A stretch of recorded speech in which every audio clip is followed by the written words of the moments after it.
ladies. Welcome back to another episode of Perspectives with Sherry. I am your host, Sherry Ryan, and today we finally have the much anticipated interview and episode that I have been just talking about and promoting away. We have a very special guest, Dr. Shweta Patel. And before I get into introducing you all to her, let me just say if you're new here, welcome. This is a safe place for women in midlife. Over here, we talk about all things health, wealth, and empowerment. So there's that. Yeah. All right. Yeah. So let me tell you how fabulous Dr. Shweta Patel is, honey. Hi, everyone. Yes. Welcome. Thank you for having me, Sherry. Yes, absolutely. I'm so excited to have you here. So, for all of you that don't know who she is a board certified OBGYN, a U.S. Navy veteran. She's an author. Yes. She's an author of an amazing book. We're going to get into that. She's an entrepreneur, a visionary, founder of Gaia Wellness. With over a decade of experience in women's health, she is passionately devoted to demystifying hormones and empowering women to take control of their wellness journey at every stage of their life. As the author of the Book of Hormones, the ultimate playbook for women's health and hormonal balance through every stage of life, Dr. Patel breaks down complex hormonal shifts with clarity and compassion, offering practical guidance for navigating everything from puberty to menopause. Her mission is simple but profound: to help women understand their bodies, advocate for their needs, and reclaim their health from the inside out. Through her work at Gaia Wellness, Dr. Patel blends modern medicine with integrative approaches, delivering personalized care and honors the whole woman, mind, body, and spirit. A sought-after speaker and trusted voice in women's wellness, Dr. Patel continues to lead the charge in redefining healthcare for women everywhere. Welcome again, Dr. Patel. Wow. My. I would like to just have that recording as my alarm clock every morning. Got it. You got it. Talk about just what a pep in my step. Thank you, Sherry. That was amazing. I don't even feel like I deserve such an intro, but I'm like, hey, wow. Okay, guess maybe I'm not doing too bad and I get to sleep in a little sometimes. Absolutely. That's all you. Yes, every bit of that. So, yes, thank you so much for taking the time out to talk with us today. Yes, ma'am. I have some questions for you, and y'all have been waiting, so we're going to get right into it. We're going to start off talking about the big M word, menopause and hormones. Yeah. So, what are some of the lesser known symptoms of menopause that often go overlooked and misdiagnosed? I'm going to start with young age. I think so. I feel like I don't know, maybe I manifested menopause by writing about it, but I'm 42 and I really thought I had like a whole decade before I was going to start experiencing it. Mm-hmm. Maybe I'm just having sympathy pains because I really want to connect with my audience so badly that I felt like maybe I'm an imposter by not having it myself. And then like one day I woke up and I was like, oh, okay, there goes any kind of a good hair day ever. Again, because it doesn't matter how much you put effort into your hair, you go to bed and then you wake up drenched like a prepubertal boy, smelling like one too. Yeah, it's really great that I'm single, like, because nobody has to experience seeing me when I wake up immediately other than my dog. So yeah, I think like one of the things that it's not a symptom, but I'm sort of maybe just kind of sharing my own pain here is that it's way earlier than we ever gave credit to. Mm-hmm. It's always been something we just thought our moms experience until we're like, crap, we're the moms. Right. And then we're like, but I'm still like a young hot mom. Like I can't possibly, be experiencing it. And then someone like me, who's like a dog mom, I haven't had children. So I really think I'm 20, in my mind. Even though I'm not at all, even a little. And so, but I just thought like maybe I like kind of got some extra bonus tokens that I could like throw into the slot so to postpone it. And Right. apparently that's not what's up. So yeah, it's just you start, I think like for me, the biggest thing that I would describe that other women tell me and that I'm only now beginning to experience myself is you just don't feel like yourself anymore. Yeah. And there's so many different ways you can say that, but it kind of feels like your body's starting to play tiny tricks on you. Um, and that sucks because like, you know, you're finally at an age where you're confident and you're like, so like, I know what I want. I got this, you know, like in relationships and career, like you finally have a modicum of like that sense of, no, I'm standing my ground. And then your body's like, no, just kidding, you're not. Like, girl, get a seat. Get a seat. You about to have a hot flash. Oh yeah. Oh yeah. And and like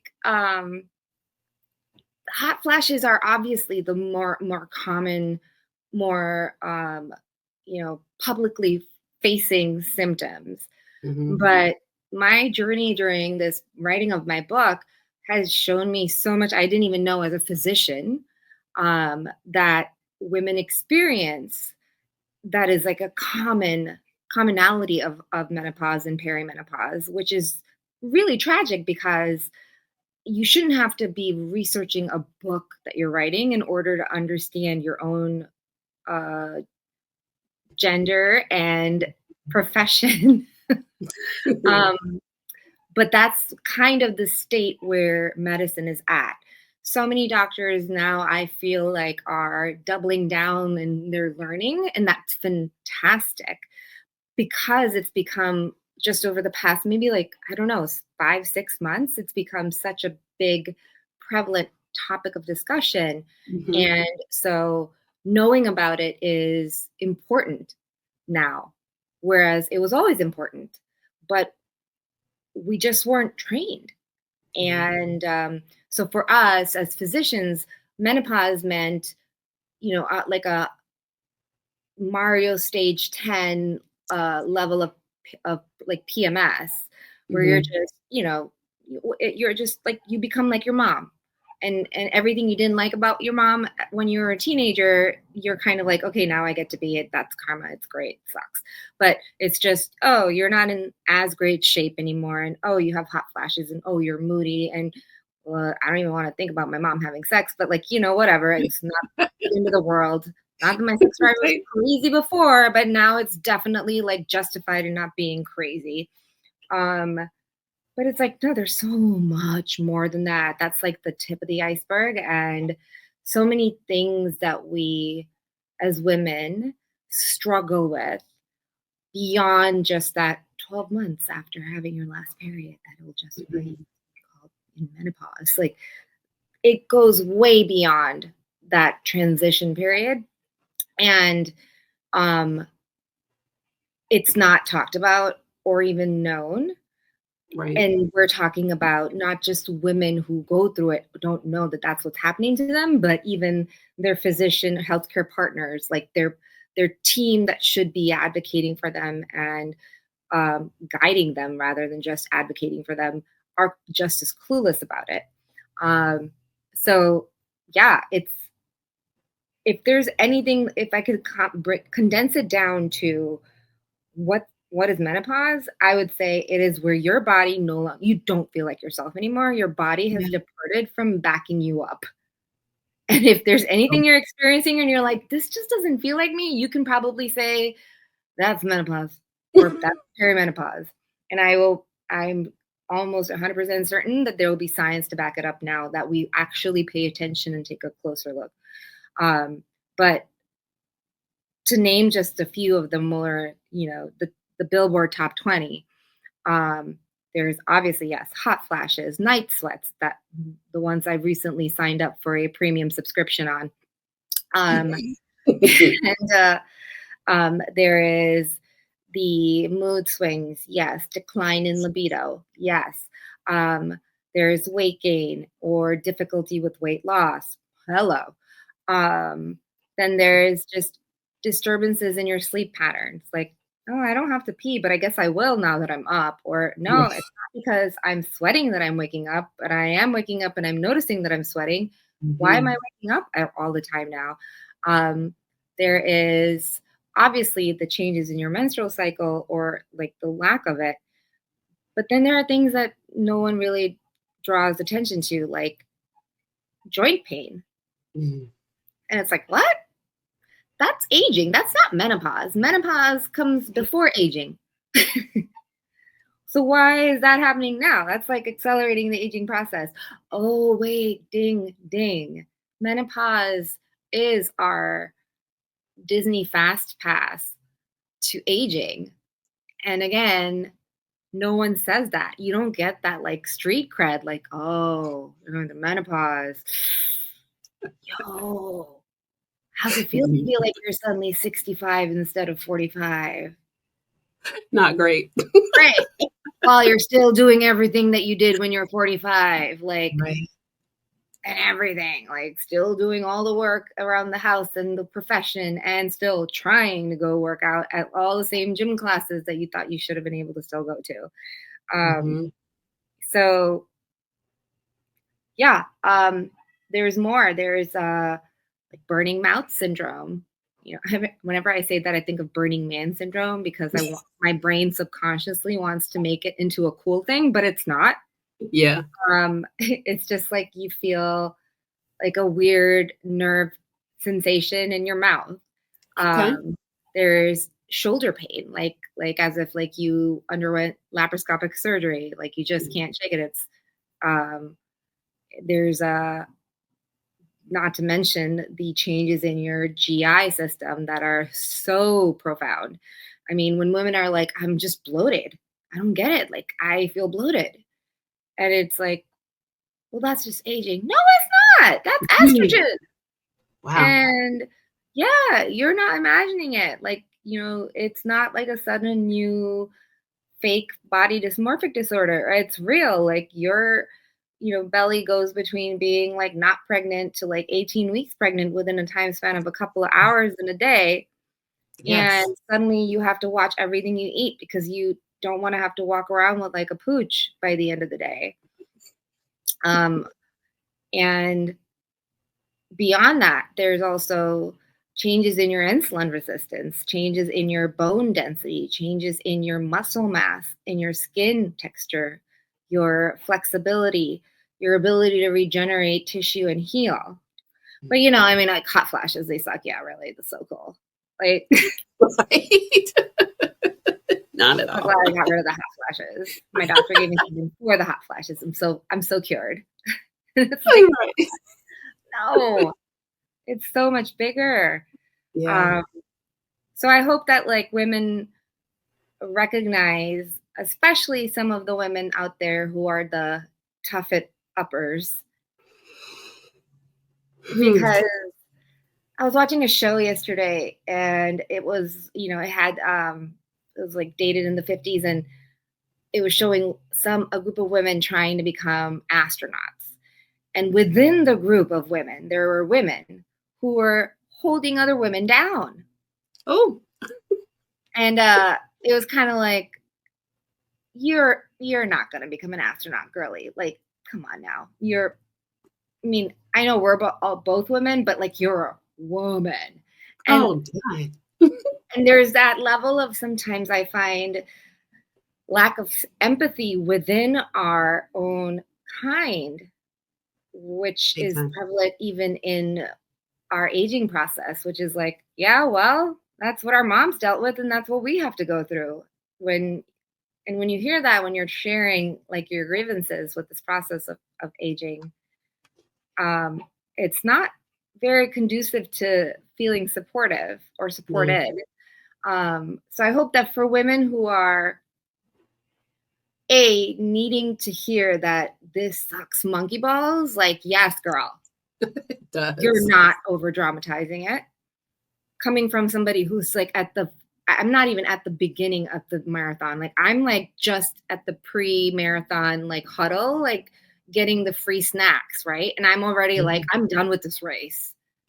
Girl, listen. So, and for the women who are like, it's no big deal. Like, it is, because I think that if you are able to tolerate the side effects of it that are visible to you, that's fortunate, and thank God for that for you. Right. But there are so many changes on the inside that women aren't even aware of that we should not have to go through. Mm-hmm. And the only reason we do is because we didn't die yet. And when I say this, people are always like, what? Huh? And I was like, no, like, we were supposed to be dead already, Sherry. Like, we're living way past our prime. I'm sorry, but we are. And thank you, antibiotics and vaccines. And I'm all for like medical science, but we're so weird where we choose to exercise science and where we choose to hold back. And it's like, oh, let's use science to live till 90. But when it comes to using science to also support ourselves, where Mother Nature thought we were going to be dead already and was like, she don't need estrogen no more. She's going to be like maggot food. We're like, no, that's natural. We should go through it. And I think that's where the error is in our collective thought process, is that we have been outliving, thank you to science advancements, our lifespans that we were intended to have, and that our genetic code is still following a blueprint on. And so we need to support ourselves better to get through this discrepancy in life versus living. Yeah. Quality of life. Yes. No, it makes perfect sense. I mean, transparent moment when, and I didn't realize we were talking before we started recording that we initially connected in January. So the time has flown by. Yes. A transparent moment. It was all the information in talking to you that made me think, I am suffering unnecessarily. So 2 weeks ago, I have started hormone replacement therapy. The collective sound of all the women and their vaginas for you. Clapping. Yes. I am doing, my doctor put an IUD, I have a Mirena coil, and and the estrogen patch, or estradiol. Yeah. You got a good doctor. I mean, they're all good. Nobody is a bad doctor intentionally. Okay, let me just shut up. No, but you know what I found interesting was I had been complaining at other appointments, like my annual physicals, and that was never offered. I came in and booked a consult to ask for something. So it's funny that you say that, and ladies, you really need to get her book, and we're going to get to that. All of that is in the book with actually more detail, but in such a way that you can digest it. Like I said, it's like you're talking to your bestie that's like a genius in women's health. But she is. Amazing. I love that. Thank you. Oh, it's so true. But I'm so thrilled to hear that your doctor was receptive, because that's where we're at. We are finally, I think, at a place where, whereas before there was dismissal, and there still is a lot of that.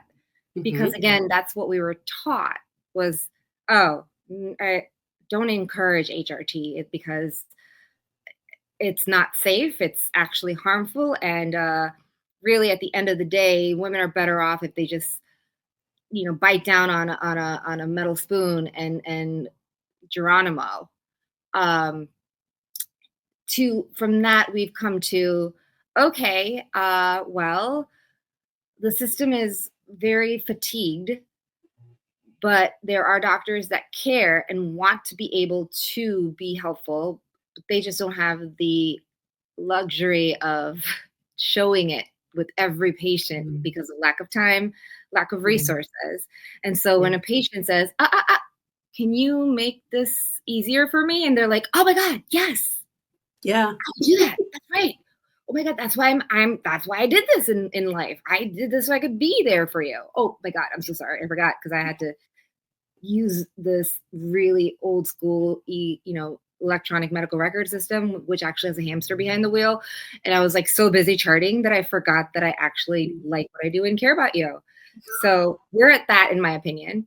And I feel Yeah. like maybe in a couple more years, we'll get to the point where doctors will start being like, hey, Sherry, Mhm. how's Mhm. your hoo-ha? Right? Hoo-ha. Right. Is she feeling amazing? You are, but is she? And it's going to be like, Right. I don't know. Like, what do you mean? What the hell? Why is she? What are you looking at me funny? And, they're going to be like, really like deep diving into your feels about Yeah. life and wellness and, really making you actually take a second to reconnect with yourself. I envision that. That's my vision for what women's health will look like in the future, where we get to finally be what we wanted to be when we went to med school, which is like straight up cocaine cheerleaders for your health, right? Like, Right. be like, let's go. Here we go. Sherry, Yeah. Sherry. And Yeah. you're like, okay, Dr. Patel, what do I I need? What know, do I do? And right? I'm like, we're going to get you on HRT. You're going to feel amazing. Your vagina's going to be like so wet. It's great. I love it. We'll Yes, get that would be dreamy because yeah, it's there. not well, like I Or said, I've been no, fortunate. attachment and IUD. That's great. That's like luxury level for today. Yeah, well, I was thankful, and I was hesitant at first because, like you said, I had all the thoughts of, "Oh, no, I can't do that because it's gonna give me cancer," and, Oh, so God. yeah, and, I'm not by myself. A lot of women think that. So how I know you're working to dispel that myth.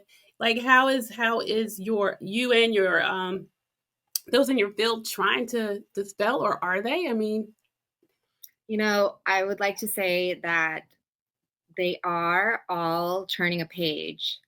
okay. Um, I do think that that some of us borrowed the book from the library way beforehand. I'm sorry, I'm Indian. That's just what I do. I'm always there earlier and with notes in hand, right? No, I'm just kidding. That's not true. I'm not there earlier. Who am I kidding? No, but to say like, uh, it's a, a work in progress. Mhm. And I think that the system is not designed to make it easy for physicians to deliver that kind of care. And Mhm. so there are the initial physicians that, are like the front line and they're the ones that take the arrows, right? Mhm. And then Mhm. they pave the way with That's possibly their right. bodies for the second and third and fourth line to like make it through and win the Yes. battle. Yeah. And it's tough to make that decision of whether you want to be that frontline physician because, um, well, we all worked really hard to get here. And the last thing you want to do is potentially jeopardize your career Right. trying to fight the system in which you Mhm. work and also pays for your bread and butter. So Right. it's not, I think that the problem is on its way to being improved upon.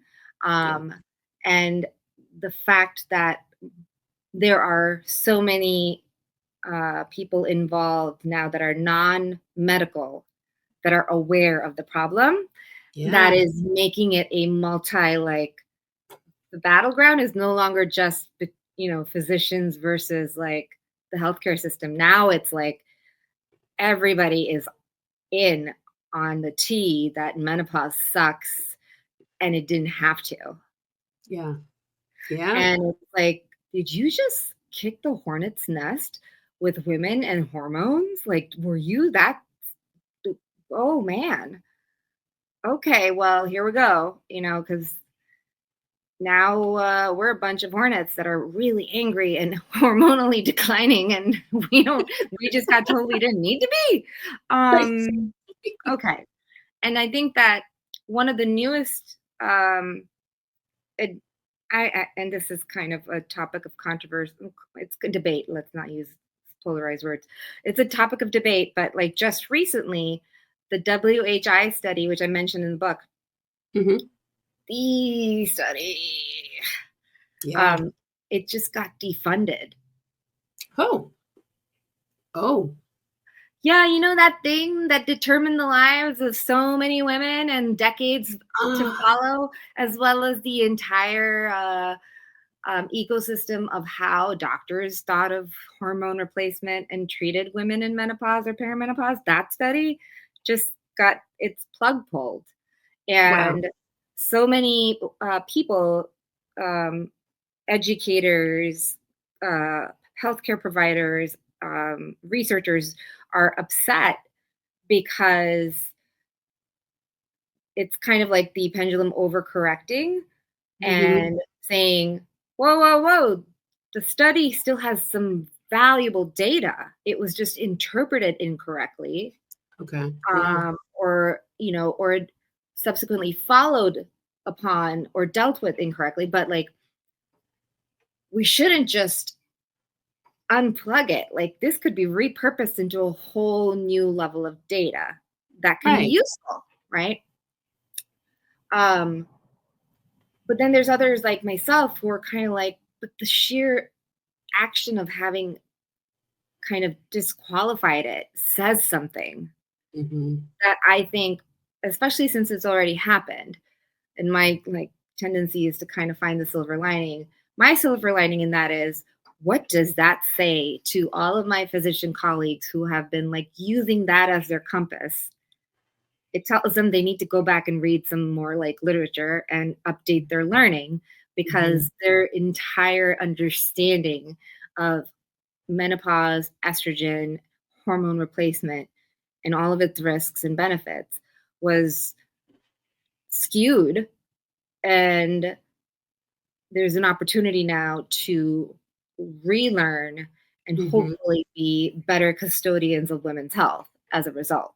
So, in a way, I'm not glad that it's happened, but I see what it's going to result in, which is a Hmm. huge public movement of devaluing the meaning of that study, which was hormones are bad, Yeah. Yeah. menopause natural, Yeah. unavoidable, deal with it. Yes. Yes. Well, I'm glad to hear the silver lining in that. And, you know, hopefully, well, believing that that will propel the industry or all of you all to provide us that extra, get the more, I don't even know the words to use, but the more current Advocacy. data, the advocacy, yes, all of those things, because we need it. And it is, I do see some shifts, certainly from the time, because my mother and I were discussing, she knew I was going to have you on the show. She just thugged it out. I mean, she just thugged it out. She did. But honestly, looking Oh, back, but and I remember, but looking yeah. back, you know, her quality of life would have been so much better had she had an advocate, had she had Your that, quality of life would have been so much better had she had an right, advocate.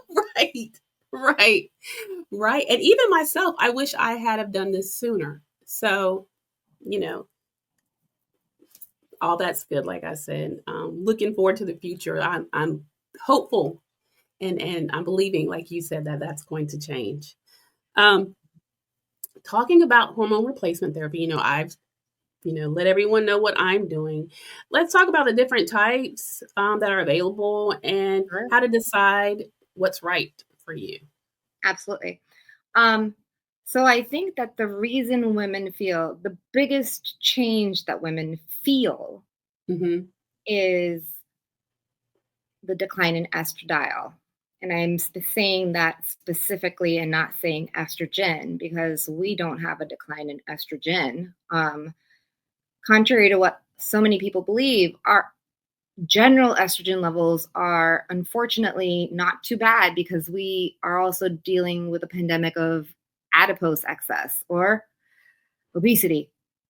Hmm. And fat cells actually produce a low quality, low grade bootleg estrogen that actually is counterproductive to our health, Hmm. which is why some women, even when they're not in menopause, are feeling older in life in various ways because they're overweight. That Yeah. inflammation that they're experiencing, the lack of vitality that they're experiencing, um, is because of that high inflammation from excess adipose or being overweight. And it's that excess low quality estrogen that actually competes with the messages and signaling of our estradiol. And then there is the decline, natural decline of our, the OG estrogen, which is our estradiol. So when you combine the two, we really get set up to be like a bald-haired dude with a beer gut. Yeah. Oh, yeah. And then we're like, why do I not feel great?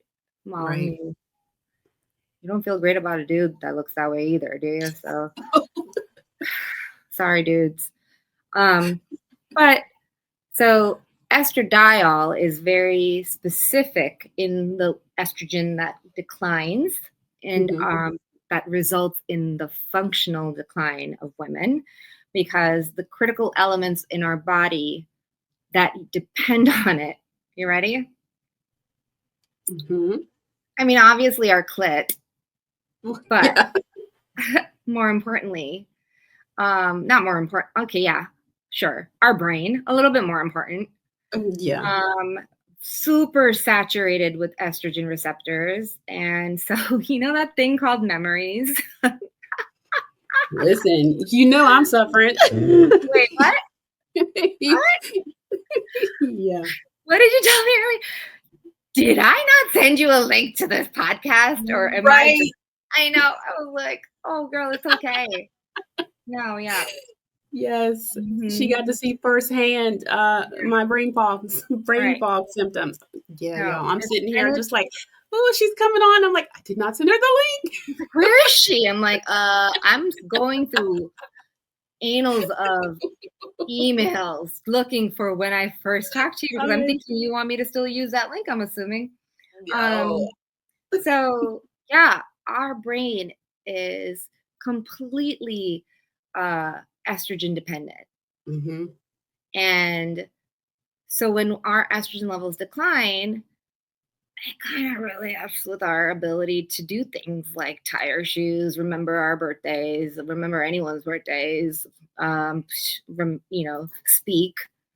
And so the whole thing of like word searching, like what is it? Yes. What is it called? What is that? Oh my God! Why can't I remember what I was gonna say? It's on the tip. Does that sound like you? You remember? Oh my gosh! Right? Yes. Yeah. Absolutely. Yes. And it's like the other day I was trying to literally transfer names from one spreadsheet to another. And I had to do two things. So I had the ability to copy paste one, and I was going to mentally remember the other. Y'all know what I'm talking about, right? Okay. Right. I was like, yep. I'm going to copy paste one cell, but I need to copy paste two, and I want to keep going back twice for each damn thing. So I'm like, okay, first name, last name, I got it. And then the phone number, I'm going to copy paste the phone number, but the first name, last name, I'll just reproduce it on my, oh crap, what was the first last name? I'm talking from the flip of a sheet in an Excel spreadsheet, I would forget. And for people who have like made it their lifelong, like, mission to learn and be astute with memory and rapid recall, like that is a very humbling moment when you can't remember something that you just thought of, like it just evaporated from. Where'd it go? Yeah, that's my life. That's my life. And I used to. And every woman, right? And it's like, yeah. I chose this field because I used to say women are so cerebral. I think that they're the superior species. I remember saying that I'd be so like a little kind of like almost obnoxious about it, but I'm like, women are the superior intellectual species. And then I'm like, oh no, we really are. And so when we're not, it hits us bad. It's like the quarterback losing his arm or something, right? Like it was the only thing we had. Yes. And now we can't multitask. What do you mean we can't multitask? We might as well be a dude. Right? You're right. Yeah. So estrogen affects our brain, and there's a huge cognitive decline in our brain. And that is actually now being correlated with the reason women are more prone to Alzheimer's. Oh, wow. I know. So Wow. you imagine now, back in like 2000, early 2000, when so many women were dramatically taken off their estrogen therapy when the study of the WHI came out, because researchers and doctors thought that it was a risk to their health. That's how they interpreted it. And though they misinterpreted it with the results that they had at the time, the intention was still to be protective. It was to prevent women from dying of an increased risk of cardiovascular disease and stroke. Right. And instead, there was that longer silent death of decline in functionality and cognitive faculties, which, Wow. like, hey man, let me die of a stroke, bro. I want to be able to remember shit. Right. Oh my And it God. wasn't even necessarily accurate. That the increase in risk of cardiovascular disease and stroke was specific to the older population of women that were on HRT, Okay. not women who are perimenopause, early menopause, getting started on HRT, who really would have benefited from it because the impact had not kicked in so much already. So you see, someone like my mom, who ever since I started, I wrote this book and I started advocating for like not just taking menopause, rolled in a fetal position. She's like, well, then go ahead and start me on estrogen. I don't understand why you wouldn't want your mother to. She does the whole Indian mom thing where the guilt trip and like topped it off with everything. Why would you want me to forget who you are? I'm like, I don't know. It might be nice, Mom. But she's like, just start me on some estrogen. I don't understand why it's not. No, she's exactly the people they were talking about who would not benefit anymore at this point, and who would have an increased risk. Women who have already been going through menopause, their receptors in the brain have already changed, because just like any other muscle, I mean, our brain is not a muscle, but like, just to kind of give you the comparison, when you don't use something, you lose it. Same goes with receptors. When our receptors are not stimulated, our body doesn't produce more of them. And so we don't have them as much. They start to decline, so that when suddenly, if you do give a woman who's in her older years HRT, and by older, I mean like if she was in her like late 60s, 70s, 80s, if we were to give her estrogen now, her brain would be like, what? What am I doing with that? And her blood vessels would be like, we know what we're going to do with that. We're going to make a blood clot. And that's going to be great. It's going to go down really quickly. So that was kind of like the demographic that needed to be, shielded from using HRT on a delayed level and then having more risks than benefits. But for women who are like entering perimenopause and starting to feel it and being like, what is going on? Like you're entering like a haunted house and you're like, I don't know, this is that would be a great time to get a flashlight, right? Like not when you're already through it. Absolutely. And that's what HRT really benefits, is that earlier demographic of women who still have the ability to utilize exogenous hormone or external hormone. And estrogen would be the biggest one, in my opinion, first and foremost. The second one, it's like a toss-up, because, and I say it and I feel a little personal, like kind of, humility, because I remember there was a time where even I would say like progesterone. The only reason progesterone exists is so that it can make sure that estrogen doesn't do bad shit. That was my like one-liner about progesterone. It was like, its job in life is to protect the uterus. It's not. That's not its job. It's one of its good community services, but that's not its primary job. And I understand that now.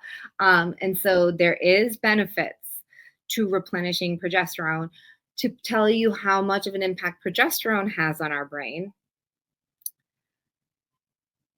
the moment a woman delivers her placenta, her progesterone levels that were like almost 100 times higher. I'm using 100 times very inaccurately, so just bear with me, but like a lot more. Okay.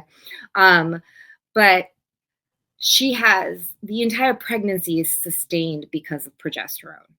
Okay. And so and it's produced by the placenta. Initially, not so much, and it's in the chapter, I think chapter 6, like it breaks it down.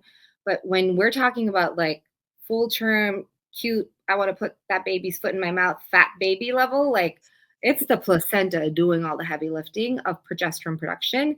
And so the minute that placenta shears off and comes out, which is like nobody really does like a party or anything for that, right? Like everyone's so excited about the baby coming out, but it's like, oh my Right. God, this thing, right? I'm not Yes. suggesting you eat it or make a tree out of it, but like this thing really did all the work. Okay. Yeah. Okay. And um, the dramatic drop in that progesterone level impacts the brain so significantly that it's a shock to me now that I have a better understanding of all of it, how women are are even expected to handle a newborn, let alone Mm. like even like we should have somebody waiting on us hand and foot after having the Wow. baby because like it is a sharp like decline in our the impact of like dopamine and other neurotransmitters in our brain. And I mean the whole reason why postpartum depression happens, and I one was of the gonna say, treatments now yeah. for it is a precursor of progesterone, um, uh, that they've created a synthetic version of because of that. And it's like, oh, so suddenly the thing that was like making the woman calm, chill, and also sustaining the pregnancy, and also like getting her prepped for breastfeeding and getting her prepped for like just her body being relaxed and like not attacking the pregnancy. And then it just nosedives, Wow. to the point where like she's not able to sleep as well. Her neurotransmitters are kind of like, like, and she's also sleep deprived from being with a newborn, Mhm. and her caloric intake is being completely drained from milk production. I'm sorry, I meant like being utilized in a glorious, miraculous way in the form of bonding with the baby and feeding it. It's life, it's joyous, it's great. Right. But like when you think about it, right? Her only function should be, or the only expectation we as society should have on a woman that's just delivered a baby should be like how animals are, like, which is like you go stay in that little den in the tree, okay? And like you just make sure that the baby's warm and it's fed. We'll bring you a kill so that you're fed and we'll protect you. And you don't have to worry about shit. You don't have to make any smart decisions. Okay. Wow. You sure as hell don't have to go back to running the household or running like a department. And that's no shade because you do that every day. So you get Right. to not have to right now. Right. But Wow. what do? Has it been 6 weeks? Yeah, you had a baby. Okay, so does the rest of the world. I mean, come on Yep. now. Are you going to be a Mhm. woman or are you going to be a woman? Yeah. No, And you're right. so, Wow. and now we have that happen again in perimenopause, menopause. And so progesterone, again, with the like, it works with our dopamine um, neurotransmitter and our limbic system, which is like our reward and learning system. And it works with our receptors in the brain and our ability to like the calm that comes with like estrogen is not calm, shocking. Mhm. um, but so like the balance that progesterone provides on the brain, it affects our sleep, our mood, um, and it also protects. Yes, by the way, it also does protect the uterus from the effects of Mhm. unopposed estrogen, which is important. So the fact that your doctor had you on an IUD while also putting you on an estrogen patch is beautiful because there are different ways that you can use estrogen. It's not the most dominant hormone we need supplemented when we're thinking of HRT. We can take it in lower doses as we need, but the biggest thing that we want to make sure is that we have enough to protect the uterus at baseline. And then, depending on your symptoms, we can like kind of titrate it up. The IUD is like the lowest amount of progesterone you could possibly take. Okay. to protect your uterus without necessarily, mixing the recipe in the soup of too many players. Mm-hmm. So I love that because now you have the freedom to be like, I think I need more progesterone. And you can start at a lower dose than you would have otherwise. And here's why that's important. Not that everybody should care about this.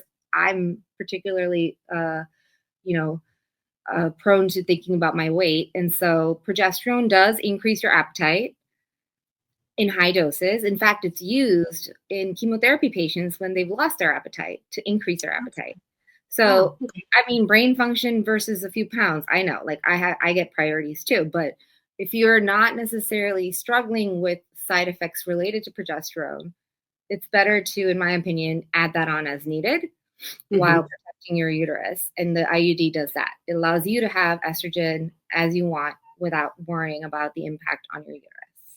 Okay. And then there's testosterone. Yeah.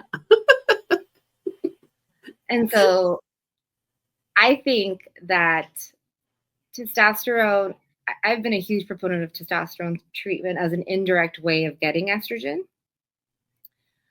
It's kind of like when you don't have wheat flour, but you have like rice flour and the recipe calls for one thing, but you're like, we're gonna make it work.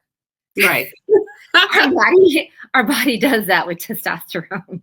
It's Okay. like, we'll just fix this. It looks like a testosterone, but we're just going to chop it at its tip, and then now it's an estrogen. And that's how estrogen is actually made. It's aromatized from testosterone, and that's Okay. all German for we have the luxury of being like testosterone or estrogen. What do we want today? By switching back and forth with this one enzyme called an aromatase, which converts one into the other. Okay. And so treating with testosterone is like a 2-for-1er because you get the benefits of testosterone and your body also is like, oh, but we need a little estrogen. Let's kind of take like a quarter of our stash and turn it into estrogen. Wow. And yeah, so it is advantageous to do testosterone for that reason. However, I think that that's still based on the principle that estrogen is scary. Mm-hmm. Like you could wait for testosterone to be converted to estrogen, or you could just be on estrogen.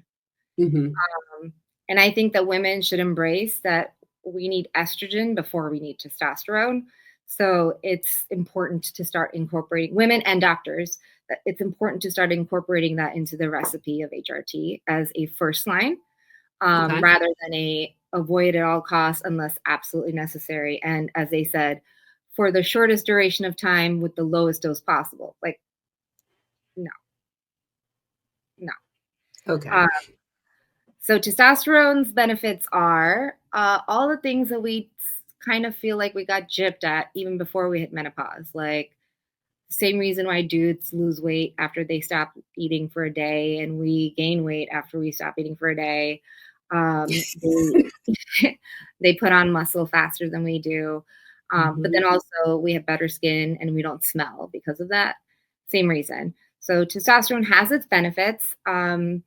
And for women who really want to take charge of how they feel, and Mm-hmm. I mean that in many ways. I don't mean that just in an empowered way, but also in a no, I don't care if I am not supposed to naturally feel this way because I kind of just want to, right? Like same Mm-hmm. thing as when people decide to do plastic surgery or do aesthetic procedures or get like Botox. It's like we know naturally my eyebrows are not supposed to be this high, but I want them to be. So I'm gonna go do it. You do you, boo. Right. Because you are a That's right. grown ass woman. You get to decide. Okay. Yep. Um, Other grown ass women also get to decide if they judge you, but you do you.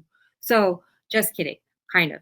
But the point is, testosterone, you can actually take it, and depending on the dose you're on, you can start exhibiting the same like level of sexual desire, libido as a dude. I've done it myself. It is actually kind of time consuming. Like, I don't know Mm. how men handle getting like anywhere in life with that. Oh my gosh. The only thing I could equate it to is like what food noise that women experience. You Yeah. know, like it's like that constant like, oh, is that bitch gonna have that donut? Oh, she's eating that donut, isn't she? Oh, she's, gonna, she's just gonna leave it there. She's not gonna finish that donut. Oh my god. No, I'm not going into that room because there's that donut that she didn't even finish, and now you know I'm gonna have to eat that donut because I'm gonna want to eat it. Right. And this whole conversation was going on while all that like, meanwhile, like you could have been doing your taxes or saving the world, you know, but like you're stuck on that half-eaten donut by a skinny bitch. Absolutely. That's how men are about sex. They're like, oh, was that a boob? Yeah. I don't even know what's attached to that boob, but that looked like a boob. Uh-huh. Okay, I gotta work hard to keep my boner from coming up. I'm in public. I think my kids aren't even around. Oh shoot. But it'd be really good if I could insert something into something. What? Nope, stop. God damn it. Meanwhile, like we have to have like a rain dance and like the Mercury has to be in the perfect positioning across the sun for us to Mhm. feel arousal enough to be like, let's go do something. I've got an hour in my calendar. Wait, let me make sure everything's situated down there. Okay, yeah, we can go do it now. Right? Mhm. Like such a That's different true. approach of what sex is or libido is for men and for women. And it is, I firmly believe that that disparity in drive is because of how much more testosterone men have. So Uh-huh. if you ever want to like, you know, really have empathy for the men in the world, just shoot yourself up with like 100 milligrams of testosterone in the form of a pellet, like I did. I didn't do it like in the dark alley of a you know drug cartel or something. I actually I went to go get training for bioidentical hormones, and that was one of the options. Kind of like when you're in nursing school and they teach you how to do IVs on each other. This was like Mhm. you could learn how to insert pellets on each other, and I was like, and everybody else was a dude, and I was the only woman. I was like, yeah, I'm not passing up on a free testosterone pellet. Right. Let me tell you, girl, it was rough. For like, I was single too. Oh I man. couldn't just like go to my committed docking station and be like, let's go. I got to get this out. Like, there was nobody at Right. home. Oh. Um, yeah, Yeah. Yeah. Yeah, that sucks. I Yeah. was going through batteries like nobody's business that 2 month period. And it was Wow. a very eye opening experience. I was like, oh my God, I'm having dreams about this crap. Like, I don't have Wow. time for this. Okay. So where do I sign up, honey? I know. Listen. And when I say it, like women are like, I want to have that. Like, I I want to do. finally be able to like walk up to the dude and be like, yeah, let's go. I want to do Yeah. it even more than you do. And it's like, oh my God, Mhm. men are gonna run. I I'm think my afraid. husband would fall out in shock. Oh, and then if I had a penny for every time the partner would come to me and just be like, Dr. Patel. You're my girl. Thank you. Yeah.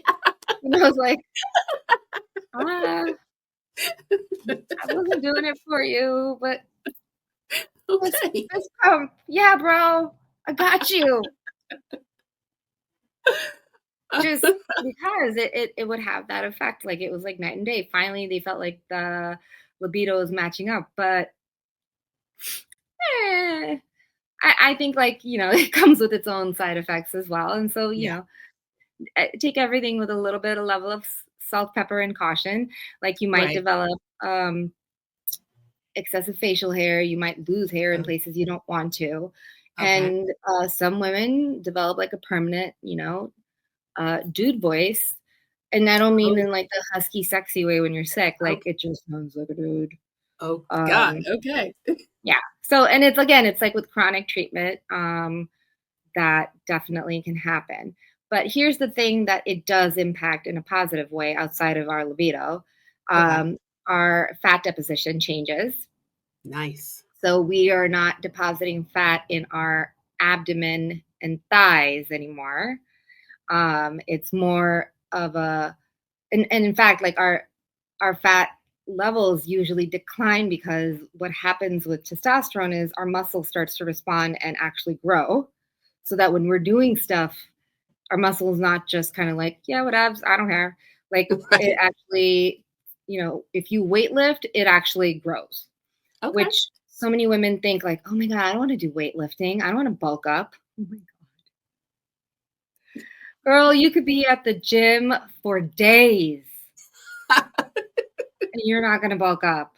So yeah. Um, so weightlifting is it's very difficult for women to generate like muscle growth because we Okay. don't have testosterone on that level. Right. So when you do supplement with testosterone, that is one of the added perks. Like your muscle gain starts to show, and not in a Hulk Hogan kind of way, like in a finally I'm losing weight, Mhm. because Right. your metabolism improves, your Mm, basic metabolic rate improves, so your fat nice. starts to mobilize and you start to lean up. Um, and this is not like oh, I'm gonna go shoot up some testosterone so I can become like a lean, fatless person or something. That's not Right. a direct consequence. Um, Testosterone supplementation will allow for what your body has not been able to do to finally work. Okay. You still have to do the lifting though, and Yeah. the exercising for it to actually Gotcha. kick in. Just wanted to make sure, because we're like, well, Dr. Patel said that if I took testosterone, I I'd would lose be all my ripped. body fat. I'm like, no, Yeah. girl, you'd get chin hair, is what I said. Okay. Okay. And some Okay. jaw Duly acne. noted. Duly noted. But so those are the three hormones that are typically associated with HRT: Okay. estrogen Okay. or estradiol, progesterone, and testosterone. Okay.